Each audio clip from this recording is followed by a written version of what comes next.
Hey everyone! Welcome back to my channel. The video explains a simple trick to display the recycle bin directly inside File Explorer on Windows PCs, making it quicker to access deleted files.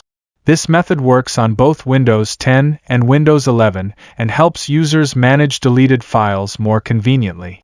Open File Explorer by clicking the folder icon on the taskbar.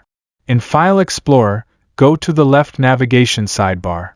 Right-click on an empty space in the left sidebar. From the context menu, select Show All Folders.